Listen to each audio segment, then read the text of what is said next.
Hai anakku, perhatikanlah hikmatku.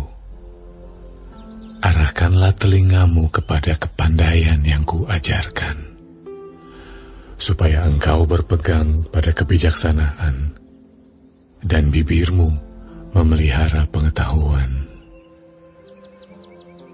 Karena bibir perempuan jalang menitikkan tetesan madu, dan langit-langit mulutnya lebih licin daripada minyak.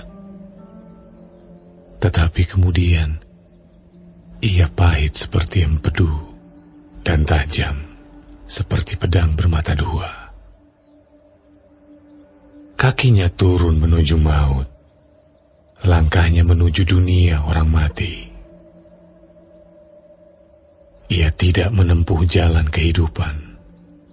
Jalannya sesat tanpa diketahuinya. Sebab itu, hai anak-anak, dengarkanlah aku. Janganlah kamu menyimpang daripada perkataan mulutku. Jauhkanlah jalanmu daripada dia, dan janganlah menghampiri pintu rumahnya, supaya engkau jangan menyerahkan keremajaanmu kepada orang lain, dan tahun-tahun umurmu kepada orang kejam. Supaya orang lain jangan mengenyangkan diri dengan kekayaanmu, dan hasil susah payahmu jangan masuk ke rumah orang yang tidak dikenal. Dan pada akhirnya engkau akan mengeluh kalau daging dan tubuhmu habis binasa. Lalu engkau akan berkata, mengapa aku benci kepada didikan dan hatiku menolak teguran? Mengapa aku tidak mendengarkan suara guru-guruku dan tidak mengarahkan telingaku kepada pengajar-pengajarku? Aku nyaris terjerumus ke dalam tiap malapetaka di tengah-tengah jemaah dan perkumpulan. Minumlah air dari kulahmu sendiri. Minumlah air dari sumurmu yang membual. Patutkah mata airmu meluap keluar seperti batang-batang air ke lapangan-lapangan? Biarlah itu menjadi kepunyaanmu sendiri. Jangan juga menjadi kepunyaan orang lain. Diberkatilah kiranya sendangmu. Bersukacitalah dengan istri masa mudamu, rusa yang manis, kijang yang jelita.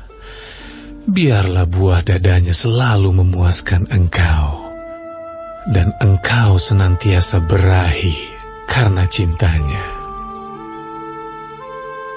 Hai anakku, mengapa engkau berahi akan perempuan jalang dan mendekap dada perempuan asing? Karena segala jalan orang terbuka di depan mata Tuhan, dan segala langkah orang diawasinya.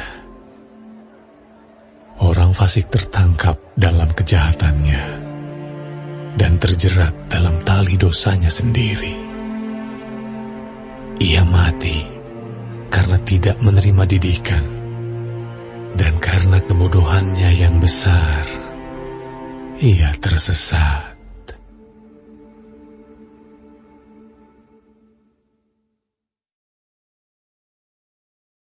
Shalom semua jemaat Tuhan, kembali kita di dalam pendalaman Alkitab Clear Sight. Sekarang kita sudah memasuki kitab Amsal 5. Tuhan Yesus memberkati. Di pasal ini mengingatkan kita tentang kebinasaan dari kebejatan seksual. Salomo menekankan walaupun kesenangan kebejatan seksual itu menarik, tetapi akhirnya akan mendatangkan kehancuran.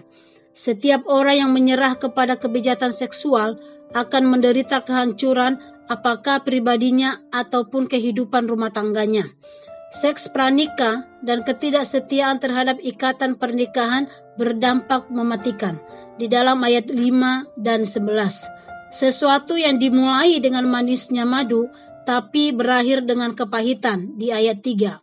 Tuhan tidak mau dilecehkan, yang ditaburkan itulah yang akan dituai. Sumber kasih sayang seorang laki-laki haruslah istrinya sendiri. Kesenangan seksual di dalam ikatan pernikahan yang sah adalah karena Tuhan. Pasangan hidup kita itu adalah karunia yang khusus dari Tuhan dan dihargai dengan kesenangan, kemurnian, dan ucapan syukur.